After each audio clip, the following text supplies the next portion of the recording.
Hello students, welcome to Chirag English window. आज की class में हम पढ़ने जा रहे हैं रेनबो बुक की second poem a boy's song. A boy's song,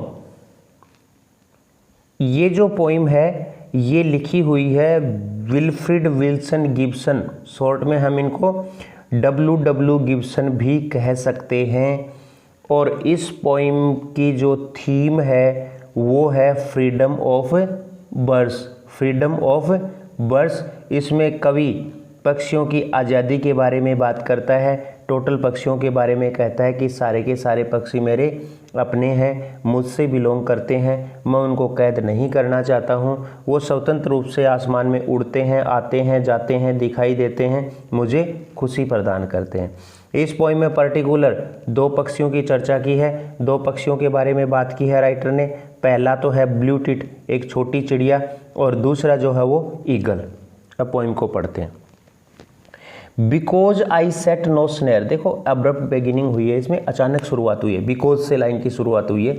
because I set no snare, set का पुट लगाया है, नो स्नेर कोई जाल नहीं, मैंने कोई जाल नहीं लगाया है। बट लीव देम, परंतु उन्हें छोड़ दिया है। किनको? बर्ड्स को, पक्षियों को। फ्लाइंग फ्री, एलिटेशन का यूज हुआ इसमें, फ्लाइंग फ्री, स्वतंत्र रूप से उड़ने के लिए। All the birds of the air, आसमान के सारे पक्षी, एयर इन्वायरमेंट, आसमान के, बिलोंग टू मी, मुझसे संबंध रखते हैं। देखो इन लाइनों को थोड़ा सिस्टमेटिक ढंग से जाएं। All the birds of the air belong to me, आसमान के, संसार के सारे पक्षी मेरे अपने हैं। Because I set no snare, क्योंकि मैंने कोई जाल नहीं बिछाया है। But leave them flying free, परंतु उन्हें स्वतंत्र रूप से उड़ने के लिए छोड़ दिया है। From the blue tit, blue tit एक छोटी चिड़िया होती है, उसका नाम है। ऑन द स्लोई, स्लोई होता है एक काइंड ऑफ सर्व, एक प्रकार की छोटी झाड़ी। ब्लू टिट से लेकर जो एक छोटी सी झाड़ी पर बैठी रहती है, टू द ईगल, उस बाज तक, ऑन द हाइट, जो ऊंचाई पर उड़ता है। एक छोटी चिड़िया ब्लू टिट नाम की जो एक छोटी सी झाड़ी पर बैठती है, उससे लेकर उस बाज तक जो ऊंचाई पर उड़ता है। अनकेज्ड फ्री, स्वतंत्र रूप से। दे कम एंड गो, वे आते हैं जाते हैं। फॉर माई डिलाइट, मेरी खुशी के लिए। कवि क्या कह रहा है कि ब्लू टिट नाम की एक छोटी सी चिड़िया जो एक झाड़ी पर बैठी रहती है, उससे लेकर ऊंचाई तक उड़ने वाले बाज तक सब स्वतंत्र रूप से आते हैं और मुझे खुशी प्रदान करते हैं।